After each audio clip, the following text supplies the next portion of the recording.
요한계시록 10장 우리 1절부터 11절까지 말씀 함께 보겠습니다. 어제까지 몇 번째 나팔이었나요? 6번째 나팔이었죠. 인의 심판, 그리고 나팔의 심판, 마지막 대접의 심판, 인나대, 인의 심판, 나팔의 심판, 대접의 심판이에요. 이것이 역사적으로 순서대로 이루어진다라는 개념은 아닙니다. 인의 심판, 나팔의 심판, 대접의 심판을 통해서 그 세 가지의 모습을 통해서 그 심판의 마지막 모습, 또 이루어질 것들을 좀 강화하고 또 우리에게 계속 입체적으로 보여주기 위함이죠. 자, 근데 6번째 인을 뗀 다음 7번째 인 떼기 전까지 사이에 삽입계시가 들어가 있었습니다. 여러분들 목적이 뭐였나요?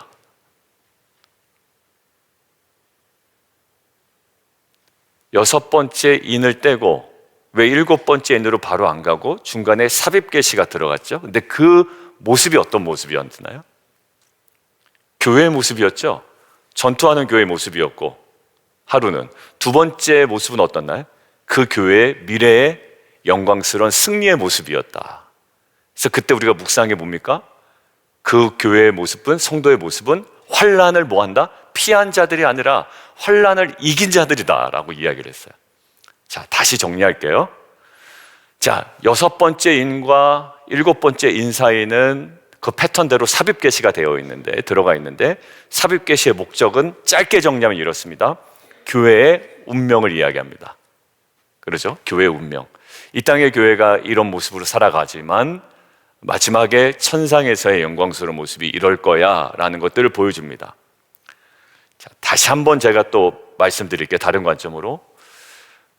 인을 뗄 때마다 고난과 재앙과 심판이 오죠. 그럼 우리는 대번의 질문을 합니다. 야, 그러면 우리 가족은 어떻게 되는 거야? 우리는 어떻게 되는 거야? 이런 질문을 하게 되죠. 플로리다에, 텍사스에, 아니면 다른 지역에 어떤 재난 상황이 벌어집니다. 그럼 우리는 대번에 관심을 갖게 되죠. 우리 가족 어떻게 돼 있지? 당연히 그런 관심을 갖게 된 말입니다. 삽입계시가 그런 기능이에요.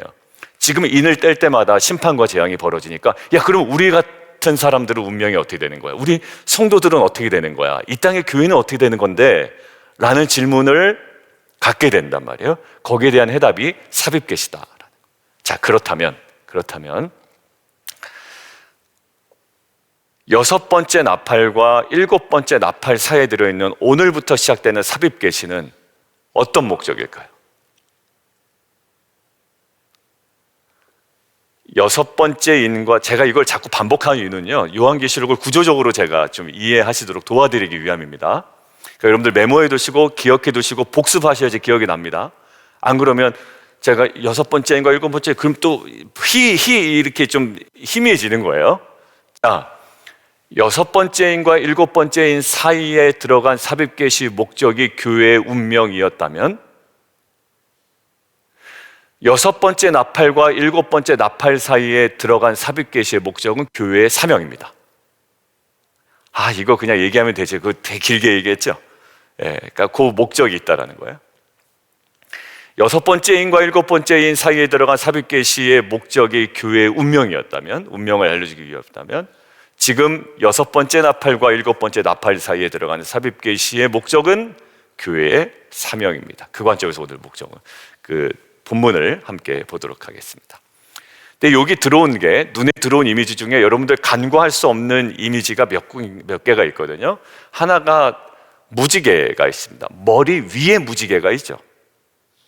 자, 그러면 제일 먼저 보이는 게 제일 꼭대기에 있는 게 아무래도 인상적일 겁니다. 무지개는 무엇을 상징하냐면, 노아의 방주 사건 이후에 하나님의 언약을 상징합니다. 그러니까 그때만 무지개가 있었냐? 그때서야 무지개가 있어? 아니요, 무지개가 있었을 거예요. 그런데 유독 그 무지개를 통해서 하나님께서 우리 인류에게 주시는 하나의 좋은 이미지가 있습니다. 하나님의 언약이에요. 물론 지금은 다른 의미로 이것들을 사용하는 단체들이나 또 그런 주장하는 자들이 있지만, 이 무지개는 하나님의 언약을 상징합니다. 그리고 오늘 이미지 중에 막 굉장히 불기둥 같고 그 다음에 구름을 입고 내려오고 여러 가지 의미가 있는데 거기에 하나 우리 보고 잘 봐라고 이제 강조하는 부분이 있습니다. 2절에 있는데 그 손에는 펴놓인 작은 두루마리를 들었다. 이 천사가 있는데요, 한 손에 딱 들은 작은 두루마리래요. 근데 그게 펴놓아져 있다. 두루마리라고 하면 하나님의 그 말씀과 계시를 뜻할 겁니다. 그러니까 지금 머리 위에 있는 무지개나 손에 들려있는 두루마리나 지금 하나님의 계시와 말씀과 언약과 이 약속을 상징하는 이미지가 이 천사 전체 이미지를 딱 커버하고 있단 말이에요. 그리고 뭐 기록하려고 했더니 기록하지 말라고 하고 그다음에 말씀을 허락하시고 막 선포하고 이런 이야기가 나와 있습니다. 자, 오늘 첫 번째, 오늘 본문의 삽입계시의 목적이 뭐라고요? 첫 번째 삽입계시가 교회의 운명이었다면 교회의 사명이죠. 그러면 교회의 사명에다가 하나 더 붙여볼래요? 교회의 어떤 사명일까요? 증인된 사명입니다. 증인된 사명이에요. 자, 교회의 증인된 사명이에요. 지금 너희가 이런 어려움이 있지만 끝까지 우리가 감당해야 될 일이 있다라는 거예요. 여러분들 경제가 어렵고 세상이 흉흉해도 우리가 이 땅 가운데 남아 있다면 우리 교회가 감당해야 되는 일은 어떻게 하면 내가 더 복을 많이 받을 것이냐에 초점을 두기도 하지만 결국 우리가 놓치지 말아야 될 무엇인가가 있는데 우리가 감당해야 될 사명이라는 거예요. 교회의 사명. 그러니까 사명을 잃어버린 교회는 부패합니다. 왜요? 부를 추구하기 때문에, 나의 만족을 추구하기 때문에, 그리고 돈을 사랑하고 쾌락을 사랑하기 때문에. 여러분들 이것이 교회의 증인된 사명을 끝까지 감당해야 되는 이유와 또 목적이에요. 자, 그런데 그 증인된 사명을 감당하기 위하여 그들에게 생생하게 살아 있어야 되는 것 두 가지로 오늘 이야기하려고 합니다. 나도 증인된 사명 감당하고 싶죠. 그렇죠. 우리도 빛과 소금의 상을 감당하고 싶고, 근데 막 너무 바쁘고 너무 힘들고 내 생활이 너무나도 어렵고 말이죠. 마음은 원인데 내가 정말 육신의 한계를 느끼고 여러 가지 어려움 가운데 있습니다. 내 신앙의 수준도 그렇고요. 그런데 오늘 말씀을 받은 자들의 사명, 이것들을 이루어내기 위해 생생하게 우리 가운데 있어야 되는 두 가지. 자, 첫 번째는요, 오늘 6절의 마지막 부분에 있는 거예요. 지체되지 아니하리니 라는 거예요. 그리고 7절, 그 비밀이 이루어지리라.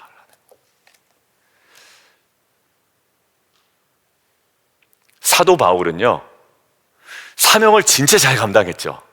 그럼 많은 목사님들이 이름을 다 폴로 져요. 한동안의 유행이 다 목사님들 이름은 폴정, 폴초, 폴박, 폴리 뭐 다 그랬습니다. 왜?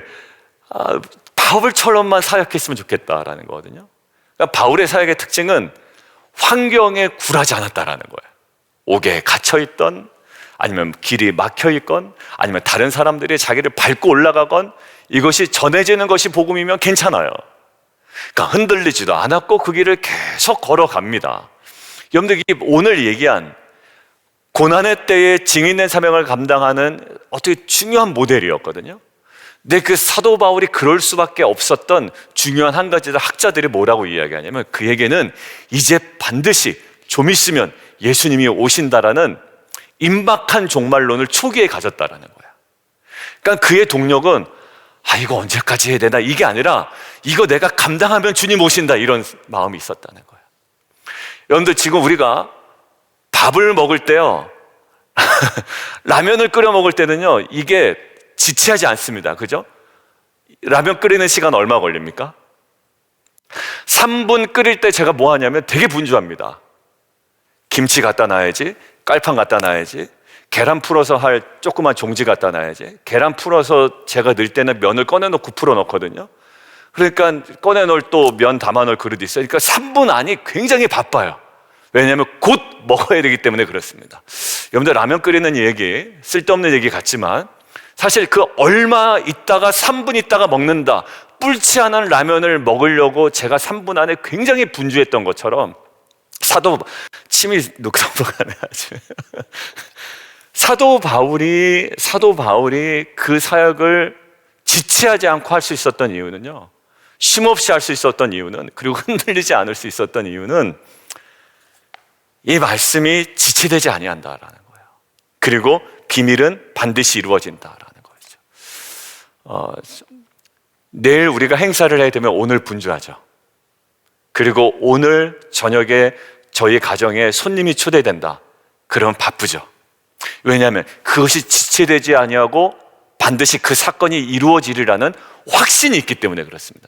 여러분들 오늘 손님 오는데 화장실 청소도 안 하고 가만히 침대에 누워있을 사람은 아무도 없습니다. 시간이 가까우면 가까울수록 일어납니다. 그리고 청소합니다. 그리고 청소기를 돌립니다. 유리창을 닦습니다. 그리고 화장실에 눈에 보이지 않는 부분을 다 닦습니다. 반짝반짝 빛나게 닦는단 말이에요. 욕조 하나하나도. 왜 그럴까요? 지체되지 않고 그 사건은 이루어질 수 있기 때문에요. 여러분들 무엇을 말씀드리고 싶냐면, 우리의 증인된 사명은 무엇이 생생하게 경험되어야 되면 그거 이루어진다. 그때는 오늘이다 내일이다 우리가 단정 지을 수 없지만 그것은 반드시 이루어지고, 그리고 지금도 이루어지고 있고, 중요한 사실 복음서에서 이미 하나님 나라는 시작되었고 이것들은 결국 성취될 것이라는 그 생생한 확신이 우리로 하여금 증인된 사명을 감당하도록 한단 말입니다. 여러분들 3분은 라면 기억하십시오. 분주해, 정말 분주해. 그래서 그거 놓치지 않으려고 김치도 꺼내고 종지에다 담아놓고, 안 썰어졌으면 가위로도 썰고 여러 가지 일을 한단 말이에요. 저는 칼 안 쓰고 그냥 가위로 썰어서 먹습니다. 자, 두 번째 뭐가 생생하게 경험되냐면 9절, 10절 이 부분이에요. 자, 다시 정리하면 증인된 사명을 감당하기 위해서 우리에게 생생하게 살아있어야 되는 것, 말씀이 지체되지 아니하고 성취된다. 하나님 나라는 시작되었고 지금도 이루어지고 있고 완성된다. 이 각성이 우리로 하여금 증인된 삶을 감당하게 한다라는 거죠. 두 번째는 9절 10절인데 특이한 표현이 있죠. 내 입에는 쓰나 내 배에는 쓰나 내 입에는 꿀같이 달리라. 뭘 먹으라는 거예요. 두루마리를 먹으래요. 달라라고 이야기해요. 받으래요. 그래서 그거 좀 주세요 라고 했더니 받았어요. 그때 어떻게 갖다가 먹으라는 거예요. 두루마리는 무엇을 뜻하면, 해석을 그냥 심플하게 하십시오. 두루마리는 뭘까요? 말씀이죠. 말씀을 먹으라는 거예요. 자, 그런데 이게 무엇과 연관되냐면 이 삽입계시의 목적을 놓치지 않고 이 본문을 봐야 된다는 거죠. 교회에 증인된 사명이 무엇인가를 알려주기 위한 삽입계시라고 그랬죠. 고통 가운데, 고난 가운데, 정말 살아가기 힘든 현실 가운데 놓치지 말아야 될 교회의 사명이었어요. 앞선 건 교회의 운명이었듯. 자, 그런데 작은 두루마리를 달라 하고 먹어버려요. 말씀을 먹으래요. 근데 그게 입에는 꿀같이 달 거예요. 근데 뱃속에 들어가면 쓰게 될 거라는 거예요. 여러분들 배에서 쓰다는 게 말이 안 돼요. 왜냐하면 여러분들 입에서 달면 끝입니다. 배에 들어가서 쓰다고 여러분들 여기에 혀가 달려있는 게 아니에요. 미각이 있지 않아요. 위에 안 써요. 아무리 여기서 써도요, 쓴다는 느낌 못 받아. 매우면 속은 쓰릴 수는 있습니다만 이것이 상징하는 것이 무엇인가가 말씀의 양면이겠죠. 양면일 거예요. 그러니까 여기 보면 두루마리를 10절 갖다가 먹어버리니 내 입에는 꿀같이 다나 먹은 후에는 내 배에서는 쓰게 되리라 하는 거예요. 이것들을 뭐 한 겁니까? 여러분들 그냥 오늘 정말 심플하게 묵상해요. 이것을 사도 요한이 무엇한 거죠? 제가 이거를 좀 더 빨리 많이 좀 설명하고 싶어서, 무엇한 거, 경험한 거죠.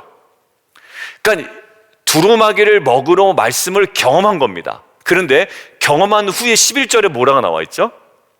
그가 내게 말하기를 내가 많은 백성과 나라와 방언과 임금에게 다시 예언하여야 하리라 라더라. 이게 교회에 증인된 사명이에요. 근데 교회에 증인된 사명을 감당하기 위하여 9절 10절에 반드시 네가 먼저 경험해야 돼 라는 거예요.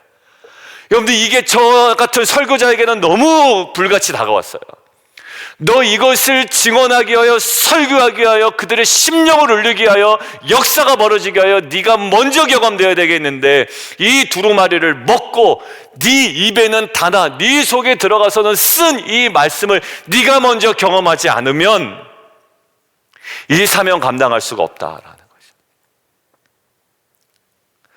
여러분들, 명령을 받은 요한에게 천사가 책을 먹으라고 명령하죠.